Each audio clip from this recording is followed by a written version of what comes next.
안녕하세요. 이번 시간에는 데이터 마이닝 프로세스를 전반적으로 한번 살펴보도록 하겠습니다. 자, 그러면 우리가 이번 장에서 필요한 패키지를 임포트 한번 해볼까요?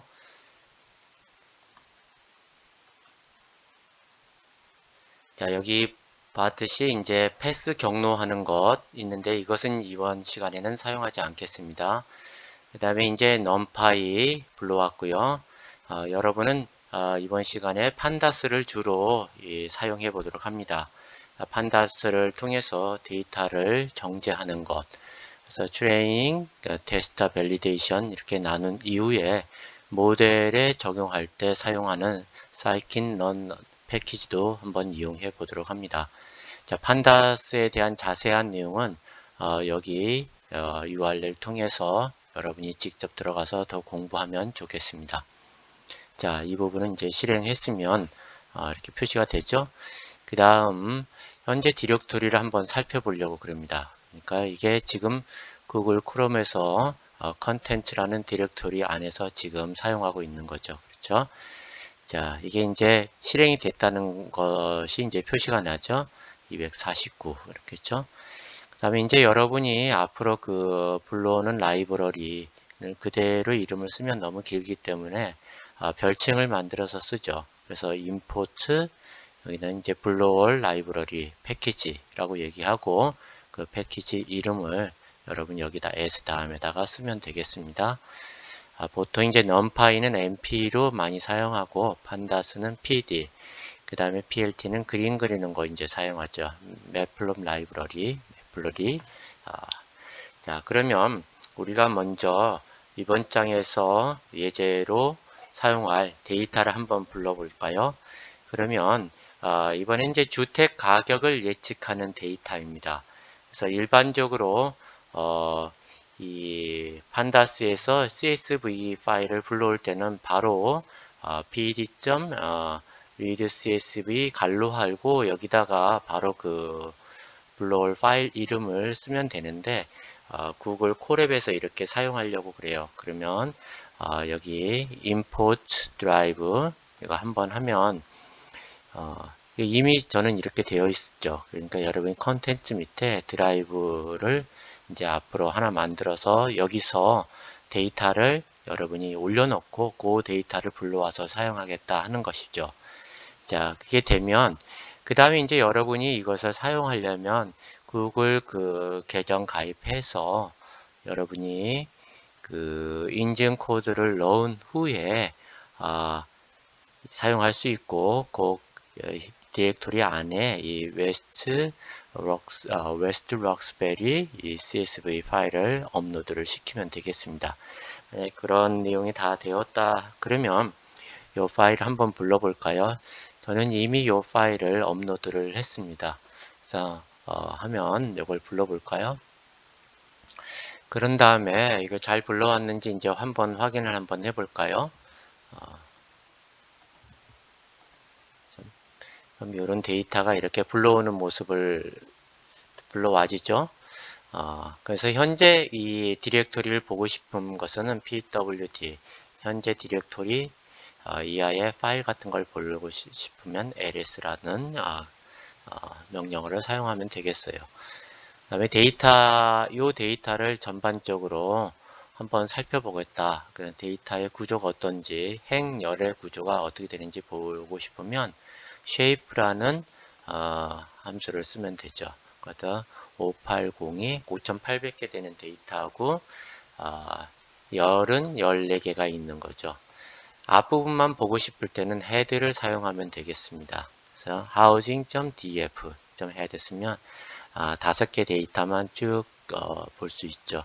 여기 보면 이 total value는 집 값을 얘기하고 여기 tax는 세금을 얘기하죠. 그 집을 구입해서 거기서 거주할 때 이제 드는 이런 세금. 그 다음에 여기에 lot size는 그냥 집 크기라고 보면 되겠습니다. 그 다음에 year built는 언제 집이 만들어졌는지, 그 다음에 이게 gross area는 뭐라 그럴까요? 그 플로어 에어리어 이렇게 보면 되겠고, 리빙 에어리어는 이제 거주하는 그런 에어리어. 그다음 플로어는 몇 층인지 이렇게 보는 거. 그 다음에 룸은 방이 총 몇 개 있는지, 그 다음에 침실이 몇 개 있는지, 그 다음에 화장실이 몇 개 있고 아주 간이식 화장실이 몇 개 있는지, 그 다음에 그 키친이 있는지, 그 다음에 난로가 있는지, 그 다음 이제 리모델 같은 경우는 최근에 리모델링 했는지 오래됐는지 아니면 리모델링 하지 않았는지를 표시하는 그런 정보, 그런 열입니다. 자, 여러분 이거 됐으면 이렇게 이건 몇 번씩 실행을 해도 되겠어요. 그럼 이런 데이터가 있다고 했을 때 결국 여러분이 하고 싶어 하는 것은 무엇이냐 그러면 이런 것들이 독립변수라고 보면 돼요. 이 독립변수를 데이터 마이닝에서는 프리디케이터라고 얘기합니다. 그러니까 이 변수들을 가지고 무엇을 예측하냐 그러면 이 토탈 밸류를 예측하고 싶은 거예요. 또 예측이 목적이 아니라면 이 집값에 영향을 많이 미치는 변수들이 어떤 것인지 쭉 살펴보는 것도 될 수 있죠. 그래서 그 회귀 계수를 가지고 이게 의미가 있는지 의미 없는지를 판단하는 것으로 이제 분석을 마치는 경우가 많죠. 사회과학에서는. 자, 그래서 일단 데이터 이렇게 구조를 여러분이 이제 보았다 그러면 여기 이제 변수들이 단어가 두 개로 이렇게 떨어져 있고 그래서 이것을 밑에 하이픈을 한번 넣고 싶은 거죠. 그렇죠? 그리고 이제 몇 개, 요 리모델이라고 하는 컬럼 같은 경우는 숫자로 되어 있지 않는 거죠. 그래서 숫자로 바꾸고 이것을 나중에 더미 변수로 만들려고 그럽니다. 그래서 예를 들어서 나는 00, 그 다음에 listen to는 뭐 10, 또 그 다음에 old는 01, 뭐 이런 식으로 이 컬럼을 새롭게 지정을 해서 데이터 분석에 사용하도록 하려고 그럽니다. 자, 이렇게 데이터가 준비되었으면 데이터를 정지하는 과정이 이제 필요합니다. 자, 먼저 그러면 여기 컬럼을 한번 출력을 한번 해볼까요? 자, 그럴 때는 이 판다스의 컬럼이라는 것을 사용을 해서 클릭 한번 해보죠. 그러면 전체 그 컬럼 이름이 이렇게 쭉 나오고 그렇죠. 그래서 이 컬럼 이름 우리가 좀 변경을 해보고 싶은 거죠. 그 다음에 그래서 이 두 단어로 되어 있는데 하나의 컬럼 두 단어로 나눠져 있는 것 밑에 하이픈을 언더바를 넣어 보려고 그럽니다. 자, 그래서 우리가 몇 가지 요걸 할 때 몇 가지 한번 문법 연습을 한번 해보죠. 스트립이라는 문자열 함수를 좀 한번 살펴볼 텐데 여기 이렇게 빈 칸들이 쭉 있죠. 여기도 이렇게 빈 칸들이 있죠. 그래서 스트립 프랙티스라고 제가 이렇게 변수의 리스트 형태로 두 개 문자를 저장해 봤다 그러죠. 그럼 이 스트립이라는 함수는 뭐냐 그러면 앞뒤 공백들을 다 없애는 거예요. 그래서 지금 여기 앞뒤 이렇게 생겼죠.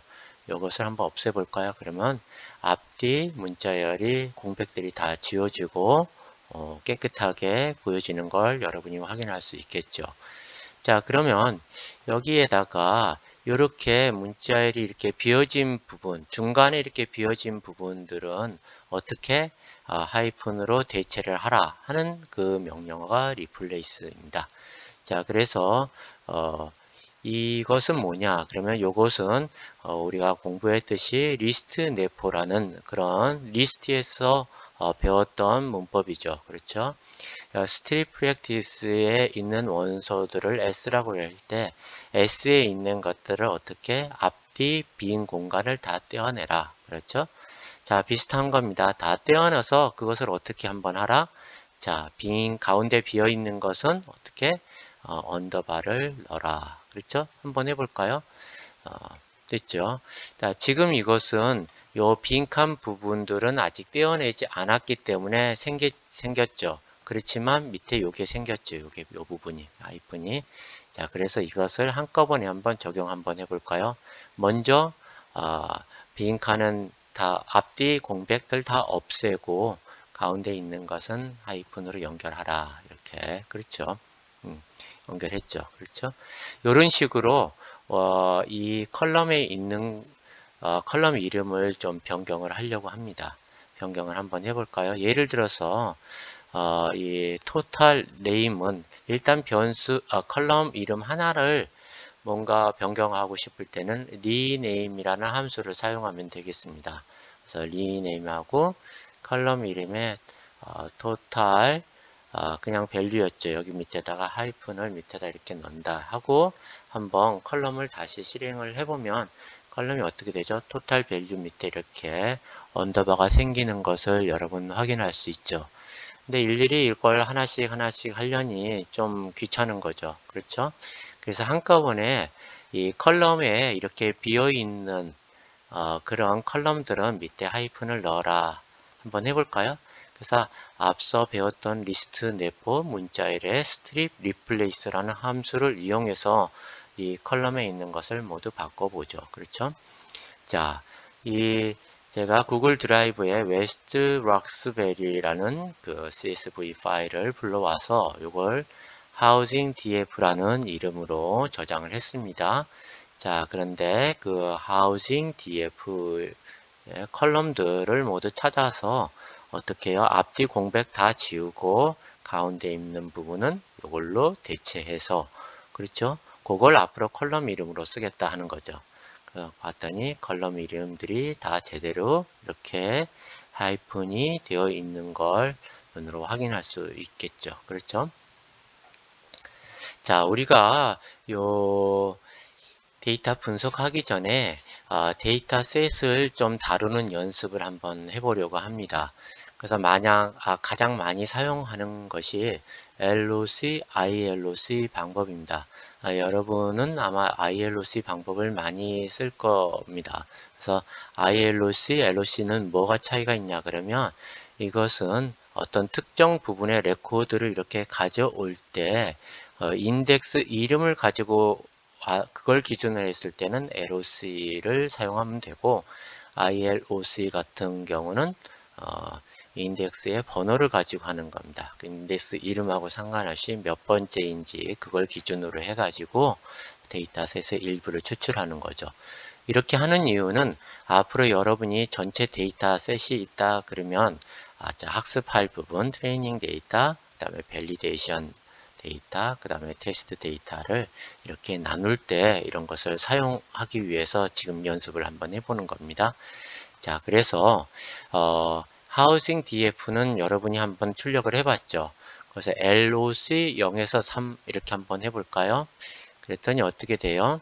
0, 1, 2, 3 이렇게 다 나오죠. 여기 0, 1, 2, 3이 나오는 것은 이 0 자체가 인덱스 이름이기 때문에 여기 0도 포함이 되고 3도 포함이 되는 것입니다.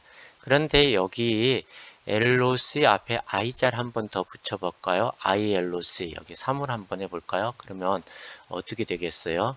그때 이때는 이 3은 포함이 되는 것이 아니죠.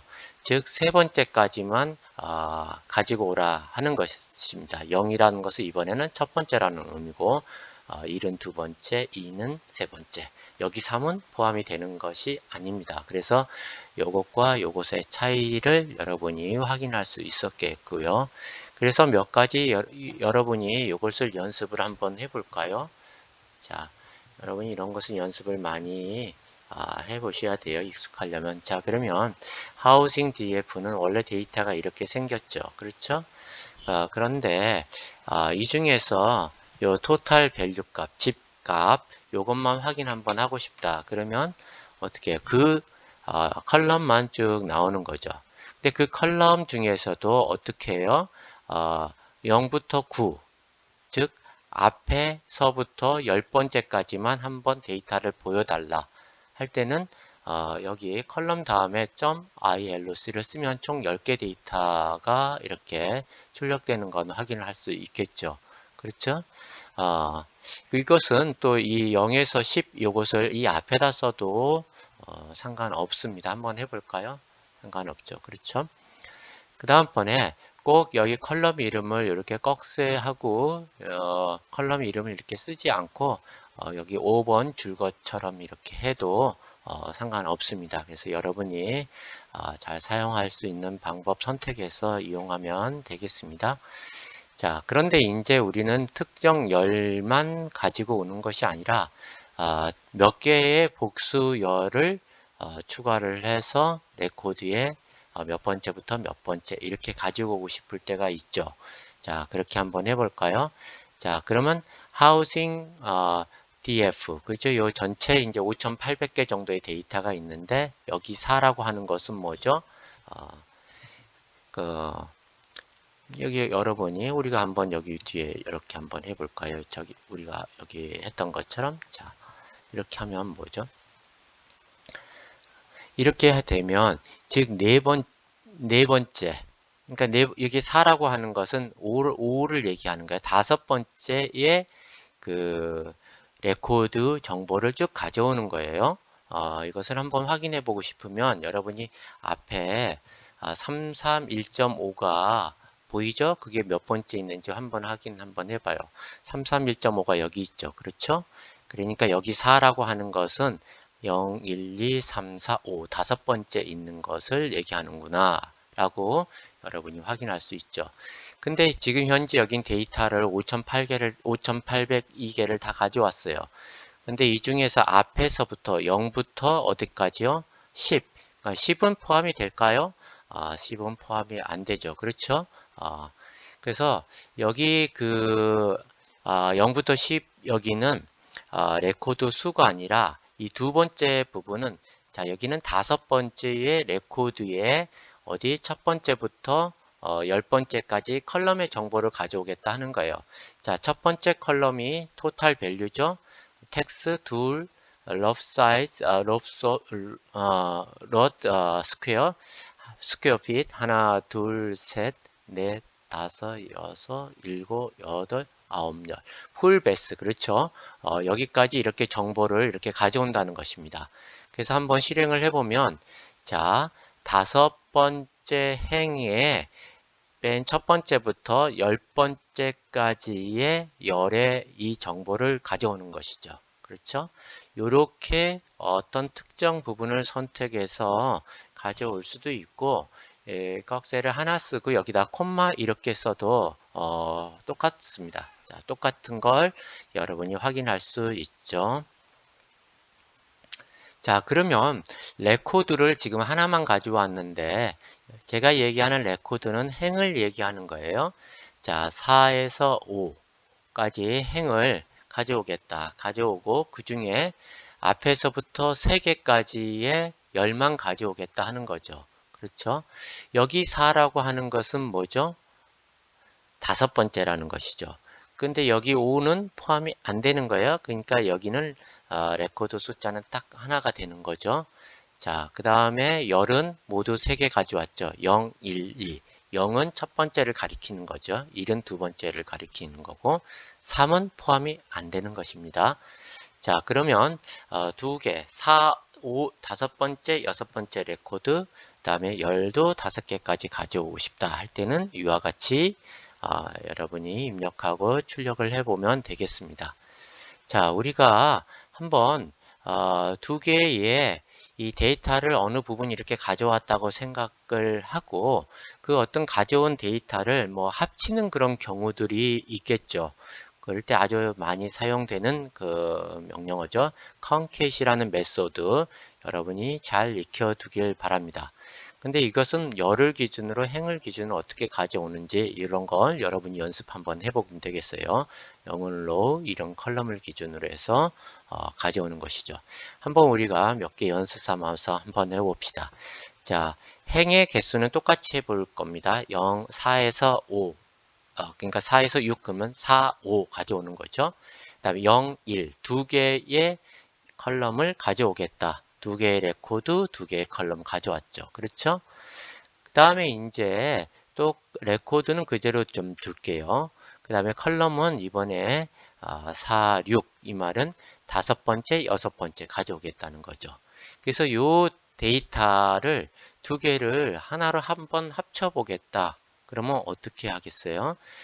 concate이라고 사용하면 돼서 concat 쓰고 이제 housing df 지금 요거 있죠? 요것과 요것을 어떻게 concat 합친다 이거죠. 합치는데 뭘 기준으로 한다? 컬럼을 기준으로. 그렇죠? 컬럼을 그러니까 쭉 합치는 거예요. 컬럼이 연이어서 계속 어떻게 행은 그대로 두고 그래서 한번 실행 한번 해볼까요? 그래서 4, 5는 그대로 있고 여기 두 개의 컬럼 있죠. 컬럼들이 어떻게 돼요? 이걸 기준으로 해서 쭉쭉 이렇게 합쳐지는 것을 여러분이 눈으로 확인할 수 있었습니다. 그 다음에 이제 컬럼 전체를 다 가져오고 싶다. 또는 로우 전체를 다 가져오고 싶다 할 때는 요 점 어디 특별한 범위를 지정하지 않으면 돼요. 그렇죠? 자, 이 경우는 어떻게 되겠어요? ILC. 이것은 앞에 것은 행이고 뒤에 건 열이니까 이렇게 되는 경우는 모든 레코드를 가져오는데 첫 번째 열만 가져오는 거죠. 예를 들어서 토탈 밸류를 이렇게 가져오는 거죠. 첫 번째 열만 가져오는 거죠. 이렇게 해도 되지만 아까 위에처럼 이렇게 해도 상관이 없어요. 이렇게 써도. 자, 한번 해보죠. 10개만 가져와 볼까요? 토탈 밸류에서 10개 행만 이렇게 쭉 가져오죠. 가져왔죠? 잘. 이것은 뭐죠? 이 말은 요것과 요건 좀 틀리죠. 요것은 이제 토탈 밸류 첫 번째 열을 뭐죠? 10개만 가져오겠다 하는 거예요. 자, 그 다음에 이제 우리가 한번 몇 가지 한번 좀 해보죠. 총 컬럼 개수가 몇 개고 로우 개수가 몇 개인지 한번 세볼까요? 자, 프린트 문 출력하고 이거 렌은 개수 세는 거예요. 토탈 밸류 하우징 df의 토탈 밸류의 길이 이것은 뭐죠? 레코드 개수가 몇 개인지 그쵸? 그 다음에 그거의 평균값이 뭔지 한번 출력을 하라 이런 거죠. 자, 이 데이터 프레임에 함수가 있어요. min이라는 것은 특정 열의 평균을 구하는 함수예요. 그러면 전체 5800 이게 데이터가 있고 여기에 밸류 값이 평균 값이 392 이렇게 나오는 걸 확인할 수 있습니다. 우리도 많이 이제 살펴봤겠지만 데이터의 전반적인 걸 살펴보는 그런 함수는 describe라는 메소드죠. 자, 그럼 실행 한번 해볼까요? 그래서 전반적으로 데이터는 5802개고 평균값은 여기 앞에서 보여줬듯이 392개고 표준 편차는 얼마고 미인 값은 얼마고 맥스 값은 얼마다 라는 거 확인할 수 있죠. 특정 컬럼이 아닌 전체 데이터 프레임의 값을 전반적인 정보를 알고 싶다 할 때는 describe를 사용하면 되겠죠. 자, 그래서 이번 시간에 좀 더 이어서 이 중에서 이 데이터가 5,800개가 있는 데이터에서 몇 개를 한번 샘플을 한번 가져와 보려고 그래요. 이것은 연습을 해보기 위함인데 뭐냐? 일부러 특정 컬럼의 널값, 그러니까 결측치가 있다고 우리가 한번 생각해 봅시다. 결측치가 있는 그런 데이터들이 있죠. 근데 그 전체 레코드를 다 버리기는 아깝고, 그렇죠? 그럴 때 이제 특정 열에 비어있는 값만, 뭐 평균 값으로 대체한다든지, 미디언 값으로 대체한다든지, 뭐 이런 식으로 해볼 수 있죠. 그렇게 대체해서 전체 레코드 수는 그대로 유지를 하고 싶다 할 때 이런 걸 사용하는 것이니까 여러분이 이런 것은 잘 익혀둘 필요가 있죠. 자, 그래서 편의상 샘플 5개, 우리는 한번 10개를 임의로 빈 값을 넣었다가 다시 미인 값 또는 미디안 값으로 대체를 시키고 그런 다음에 모델을 한번 실행을 시켜볼까 합니다. 자, 샘플 5개를 가져오면 이거 랜덤 샘플 한 거예요. 그래서 총 5,802개 데이터 중에 임의로 5개를 가져오는 것이죠. 5개를 가져왔는데 샘플링 하는 방법들이 많이 있습니다. 그 중에서 자, 보통 이제 우리가 한번 다른 것들은 다 괜찮은데 한번 우리가 기준을 가지고 샘플링을 좀 한번 해볼 것인가. 그래서 예를 들어서 방이 10개가 넘는 것은 한 0.9, 90% 이상 샘플링을 좀 하도록 하고, 방이 10개 이하인 것은 한 10%로 샘플링을 좀 할 수 있도록 한번 해봐라 하는 거죠. 그래서 웨이트 값을 이렇게 정해주죠. 웨이트 값은 이 말입니다. 룸이 10개보다 넘으면 그런 것이 90% 이상 들어오도록 하는 거죠. 그런데 이제 15개만 한번 출력을 한번 해보라 하는 거죠. 그럼 여기 보면 방이 지금은 이제 다 10개가 넘는 게 샘플링이 된 거죠. 그렇죠? 네, 예를 들어서 한번 10개만 한번 해볼까요? 그러면 이 중에 하나 정도는 10개보다 이하가 나오는 것들 있죠. 하나. 그렇죠? 둘. 이번엔 한 좀 몇 개 나오긴 했지만 반드시 이렇게 맞지는 않죠. 그래서 10개가 넘는 것은 대충 90%가 넘도록 이렇게 샘플링을 하라는 것입니다. 샘플을 한번 한 20개까지만 한번 해볼까요? 그러니까 어떻게 되죠? 좀 그런 확률이 좀 많아지긴 하는 것 같아요. 그렇죠? 20개라면 한 2개 정도가 나와야 되는데 방 10개가 넘는 그런 그 집이 그렇게 많지 않은가 봅니다. 그러니까 이런 식으로 정확하게 떨어지지 않는 것이죠. 그렇죠? 여러분이 샘플링 하는 방법이 이렇게 있구나라고 생각해 주면 좋겠습니다. 다시 한번 컬럼들이 뭐가 있는지인데 이렇게 확인을 한번 해보고 이제 우리가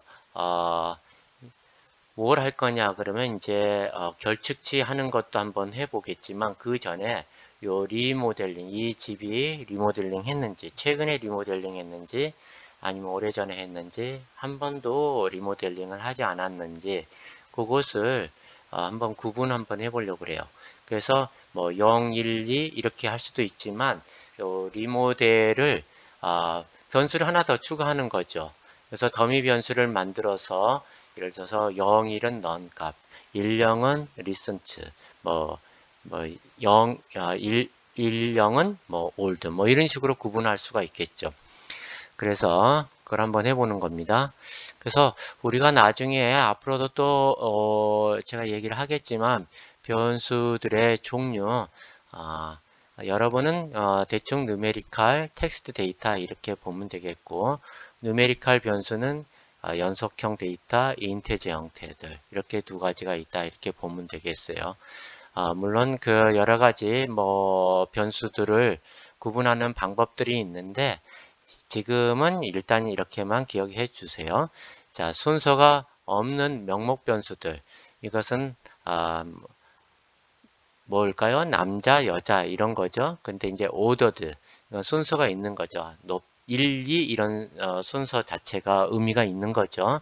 그 크기가 의미가 있고 이것은 명목 적도 그 다음에 서열 적도 그렇게 여러분이 얘기하면 되겠어요. 일단 왜 이렇게 이걸 하느냐 하면 이걸 한번 보려고 그러시죠.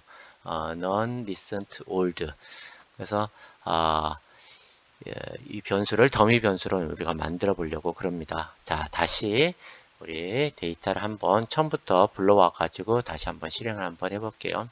불러왔어요. 그러면 현재 요 하우징 DF에는 리모델이라는 이 변수가 이게 변수 또는 컬럼 이 변수라고 하는 것은 보통 독립 변수라는 내용이에요. 이건 종속 변수. 보통 독립 변수라고 했을 때는 어떤 영향을 주는 변수, 종속 변수라고 하는 영향을 받는 변수. 근데 이 리모델이라는 변수 또는 컬럼, 이걸 또는 피처 이렇게 얘기도 하기도 해요. 요것을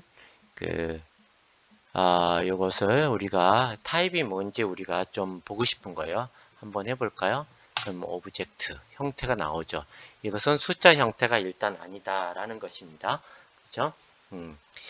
그 다음에 이제 여러분이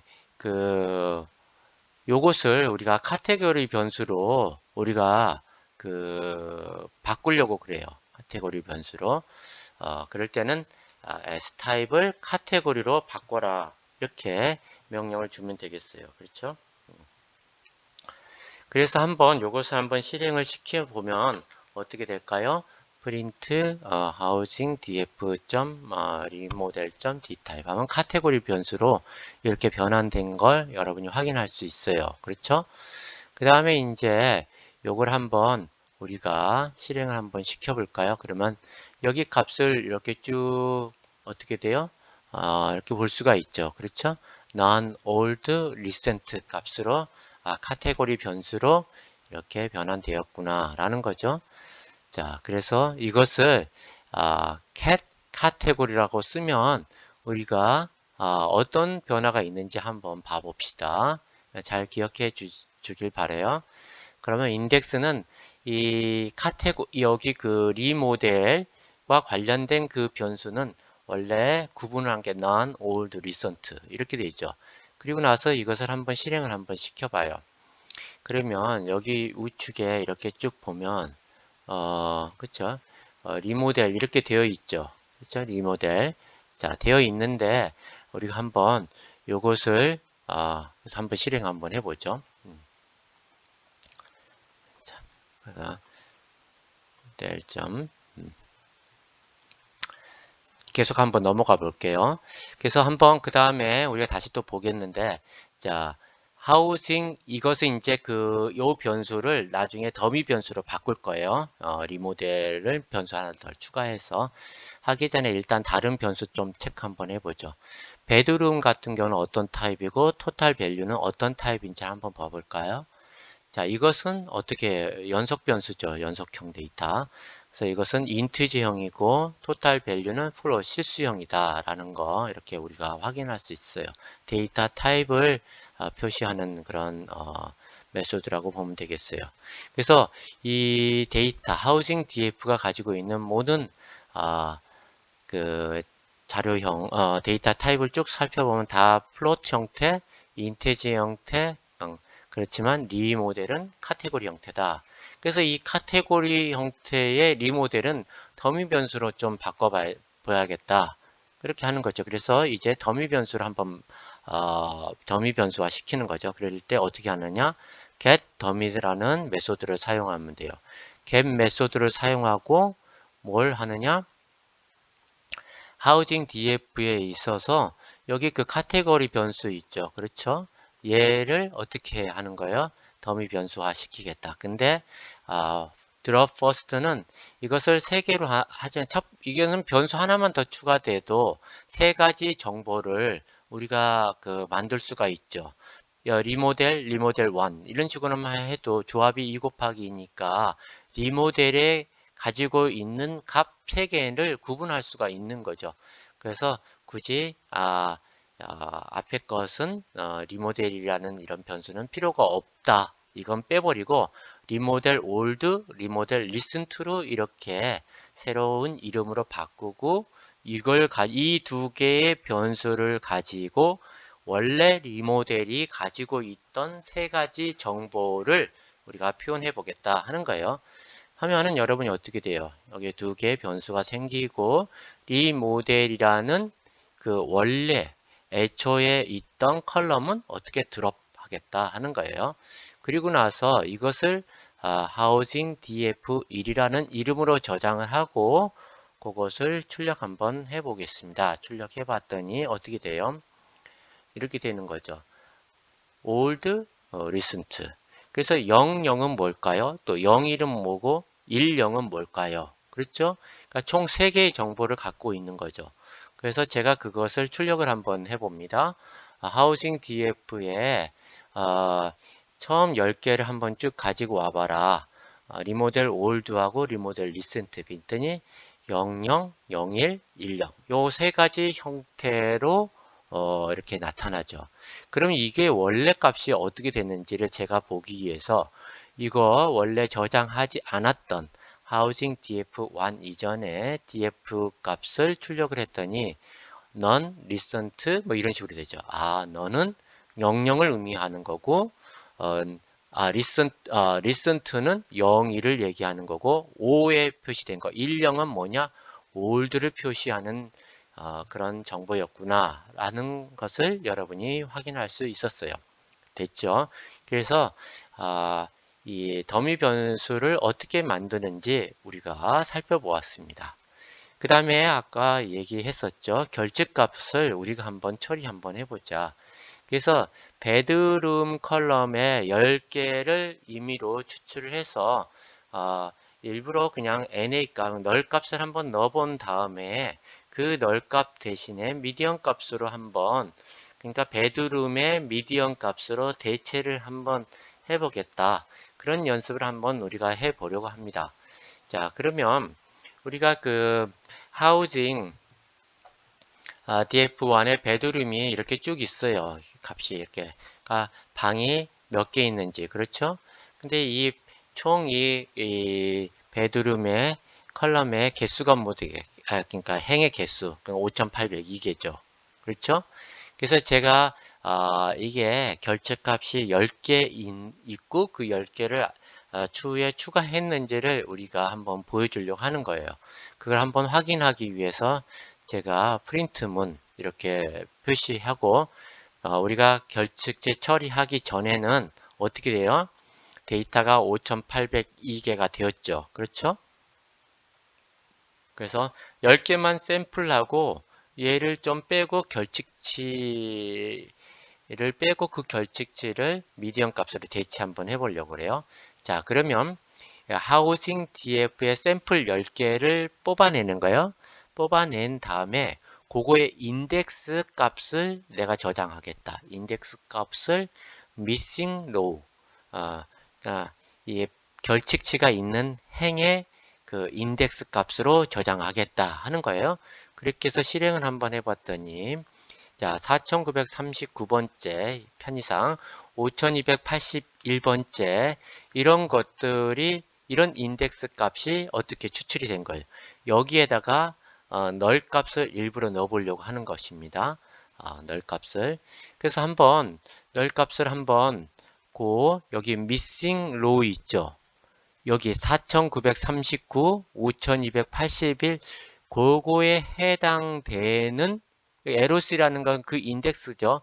그 인덱스에 해당되는 인덱스의 베드룸의 값에 numPy의 none 값을 넣겠다 하는 것입니다. 그러니까 이것은 한꺼번에 우리가 이렇게 표현했죠. 이것을 일일이 이렇게 표현하려면 5290 뭐 이런 식으로 값을 써주고 거기다가 콤마하고 베드룸 이렇게 써주면 돼요. 그렇죠? 그래서 아직 그거 하기 전이니까 여기다가 제가 여러분 한번 우리가 값을 한번 이렇게 한번 봐보죠. 이렇게 자 4939라고 한번 써보죠. 4939 이렇게 한번 실행을 한번 해볼게요. 4939를 이렇게 쭉 보면 어떻게 해요? 베드룸 30이 되어 있죠. 그렇죠? 그런데 여기다가 어떻게 해요? 널 값을 넣을 거예요. 여기 30 대신에 널 값을 집어넣을 거예요. 그런데 4939 말고 이런 값들 모두 다 해당되는 행의 그 베드룸의 값들을 다 지우고 널 값을 넣을 거예요. 그것을 한꺼번에 우리가 계산하기 위해서 아까 missing row라는 리스트 형태로 우리가 저장한 거 있죠. 그것을 여기다가 넣고 그 베드룸 값에다 이것을 출력하겠다 하는 거죠. 그래서 한번 실행을 한번 해보죠. 그러면 여기 그 보니까는 제일 빠른 게 41번째. 여긴 41이 보이지 않으니까 우리가 베드룸에 이게 값이 이렇게 보이지 않는데 여러분이 이건 확인할 수 있어요. 그렇죠? 확인할 수 있고 여러분이 이제 이거 확인하고 싶다? 그러면 어떻게 돼요? 이것을 밑에다가 이렇게 써보는 거죠. 이번에는 이제 이게 실행이 됐죠. 4939번째 그것이 아까 분명히 값이 3이라는 값이 있었죠. 그렇죠? 그것을 우리가 눈으로 한번 확인해 봅시다.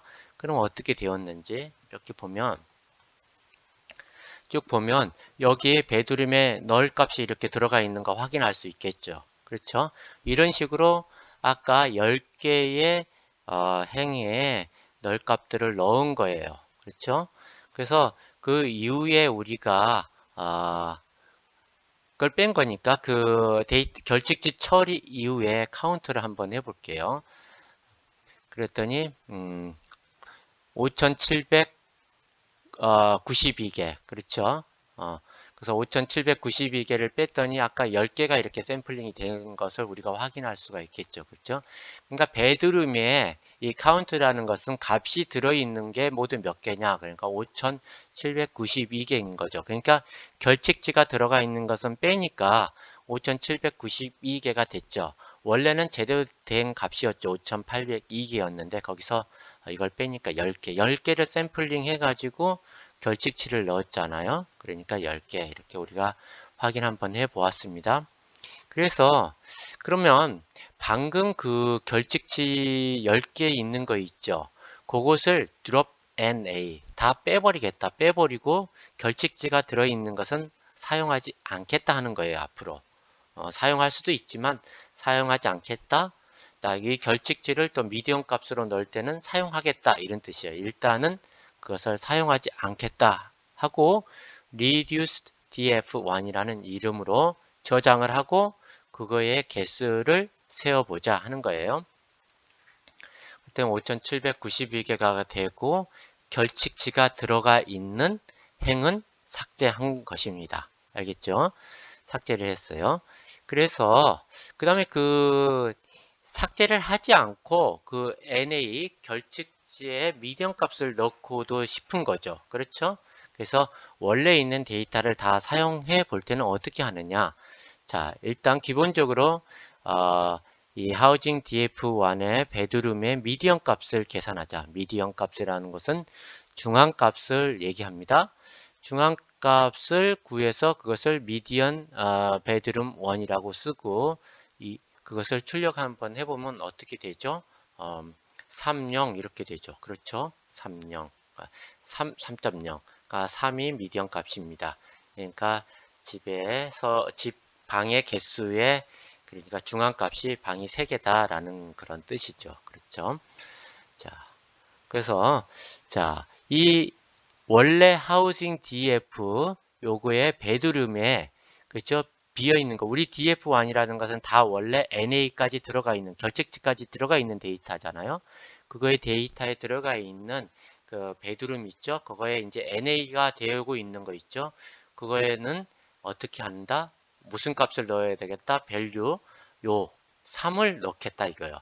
미디언 베드룸 1. 요 값을 어떻게 결칙치 대신에 집어넣겠다 하는 것입니다. 그리고 나서 이 하우징 DF1을 새롭게 구성하겠다 하는 것이죠. 이제 결칙치가 채워진 거예요. NA로 된 것들은 모두 다 3으로 다 채워지고 데이터는 5,802개가 되는 거죠. 그런 것들을 이제 보여주고 있죠. 그 연습을 우리가 쭉 한 거죠. 그러다 보니까 5,802개 이렇게 데이터 개수가 나오는 걸 우리가 확인할 수 있겠죠. 자, 그래서 그 다음에 우리가 데이터 분석을 하기 전에 데이터를 스케일링을 한다고 그렇게 하죠. 뭐냐 그러면 데이터가 어떤 것은 금액이고 어떤 것은 방수고 어떤 것은 면적이고 이 데이터의 측정 기준들이 다 틀리잖아요. 뭔가 하나의 단위로 이렇게 표시할 수도 있고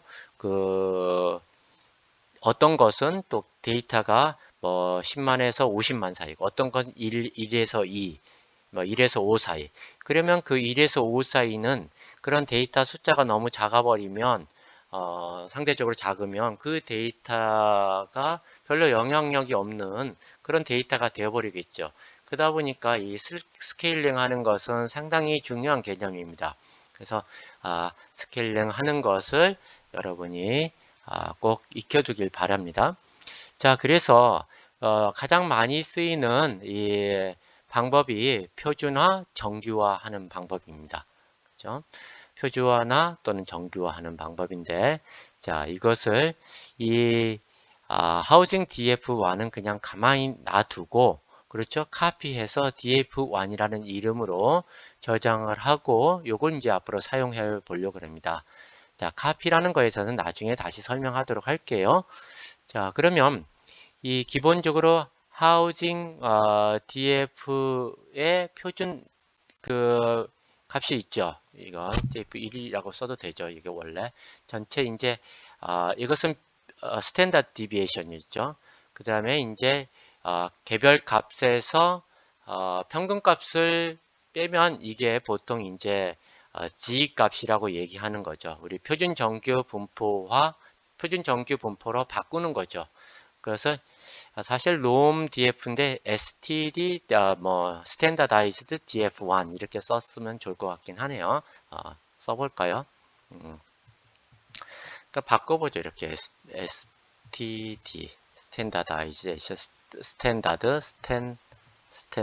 stand 이렇게 써보죠. 이렇게 데이터가 그러면 어떻게 되는 거죠?